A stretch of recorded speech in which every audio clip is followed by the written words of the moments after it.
இன்னைக்கு ஒரு சூப்பரான அப்டேட் தான் பார்க்க போகிறோம். நம்ம சன் தொலைக்காட்சியில் ரொம்பவே ஃபேமஸாக ஒளிபரப்பாகிட்டு இருக்க சீரியல்களுக்கு மத்தியில் இருக்கிற சீரியல் தான் ஆனந்தராகம் சீரியல். அந்த விதத்தில் பார்த்தீங்கன்னா ஆனந்தராகம் சீரியலில் இப்போ டபுள் அண்ட் ட்ரிபிள் ட்விஸ்ட்டாக வச்சுருக்காங்க அப்படின்னு தான் சொல்லணும்.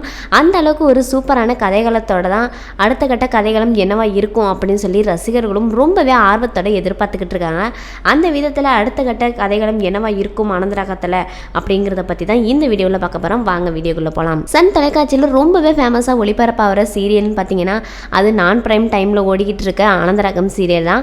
அந்த அளவுக்கு வந்து ஒரு ஃபேமஸான சீரியல் தான் ஆனந்தராகம் சீரியல். இது ஏற்கனவே வந்து பிரைம் டைமில் ஒளிபரப்பான சீரியல். அதை தொடர்ந்து தான் இப்போ நான் பிரைம் டைமில் ஒளிபரப்பு பண்ணிக்கிட்டு இருக்காங்க.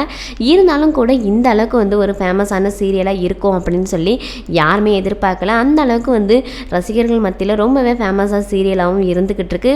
ஒரு விதத்தில் பார்த்தீங்கன்னா இந்த சீரியலுக்கு தனி ஃபேன்ஸ் கூட்டமே இருக்காங்க அப்படின்னு தான் சொல்லணும். அதை தொடர்ந்து பார்த்தீங்கன்னா இப்போ ஆனந்தராகம் சீரியலில் சுவாரஸ்யமான கதைகளத்தோட தான் ஒளிபரப்பு பண்ணிக்கிட்டு இருக்காங்க. எப்படியாவது ஈஸ்வரி போலீஸ் ஆயிடணும் திரும்ப, அது மட்டும் இல்லாமல் அவங்களுக்கு நல்லபடியாக குழந்தை பிறக்கணும் அப்படின்னு சொல்லிட்டும், இன்னொரு பக்கம் அபியோட குழந்தை நல்லபடியாக பிறந்துடணும், இந்த கதிரோட தொல்லையும் இருக்கக்கூடாது அப்படின்னு சொல்லிட்டு ஈஸ்வரியும் அபியும் சேர்ந்து பிளான் பண்ணிக்கிட்டு இருக்காங்க. இருந்தாலும் கூட கிரிஜா இந்த பிளானெல்லாம் முறியடிக்கணும் அப்படின்னு சொல்லிட்டு நிறையவே ஈஸ்வரிக்கு எதிராக செயல்பட்டுக்கிட்டு இருக்காங்க. இதை தொடர்ந்து ஈஸ்வரியும் பொறுமையாக இருந்து பார்த்துட்டு அடுத்த கட்டமாக ஒரு சூப்பரான தரமான சம்பவத்தை பண்ணணும் அப்படின்னு சொல்லிட்டு தான் வெயிட் பண்ணிக்கிட்டு இருக்காங்க. அந்த அளவுக்கு தான் இப்போ ஆனந்தராகம் சீரியல் ஒரு சுறுசுறுப்பான கதைகளத்தோட ஒளிபரப்பு பண்ணிக்கிட்டு இருக்காங்க.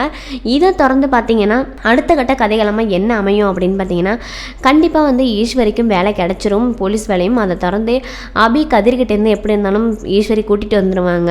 கதிர் வந்து கண்டிப்பாக அபியை வந்து தொல்லை பண்ணிக்கிட்டே தான் இருப்பார். அது மட்டும் இல்லாமல் கொல்ற அளவுக்கு கூட வருஷம் அவங்களும் சேர்ந்து முடிவு பண்ணிடுவாங்க அப்படின்னு சொல்லிட்டு அபியை கண்டிப்பாக பிரித்து கூட்டிகிட்டு வந்துடுவாங்க. இதுக்கு இடையில தான் பார்த்தீங்கன்னா யாருமே எதிர்பார்க்காத விதமாக ஒரு கதைகளத்தில் ஒரு ட்விஸ்ட்டை வச்சுருக்காங்க. இதுக்கப்புறம் பார்த்தீங்கன்னா அடுத்த கட்ட கதைகளத்தில் ஈஸ்வரியாவும் நடிப்பாங்க. அதை தொடர்ந்து துளசி அப்படிங்கிற கேரக்டர்லையும் டபுள் ரோலில் ஆக்ட் பண்ணி இருக்காங்க. இதை தொடர்ந்து ஒரு மாசான கதைகளத்தை தான் கொண்டு அமைச்சிருக்காங்க அப்படின்னு தான் சொல்லணும். அந்த விதத்தில் இப்போ துளசி வந்ததுக்கு அப்புறமா ஒரு பயந்த குணம் உள்ள துளசி ஆக்டிவாக எப்போதுமே வந்து ஒரு மாசாக இருக்கிற ஈஸ்வரி கிட்ட எப்படின்னா நடந்துக்க போகிறாங்க. அது மட்டும் இல்லாமல் எப்படியாவது துளசியை வந்து ஈஸ்வரி மாதிரியே மாற்றணும் அப்படின்னு சொல்லிட்டு ஈஸ்வரியும் பிளான் பண்ணிக்கிட்டு இருக்காங்க. கண்டிப்பாக வந்து ஈஸ்வரியோட முக்கால்வாசி வேலை எல்லாத்தையுமே வந்து துளசி பண்ணுறா போல தான் வச்சுருப்பாங்க. இதை வச்சு தான் கதிருக்கும் கிரிஜாவுக்கும் ஒரு நல்ல அடி கொடுப்பாங்க அப்படின்னு தான் எதிர்பார்க்கப்படுது.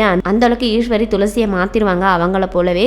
இருந்தாலும் எப்படிலாம் வந்து ஈஸ்வரி மாதிரி துளசி மாறுறாங்க அப்படிங்கிறத பற்றி தான் அடுத்த கட்ட கதைகளும் இருக்குது.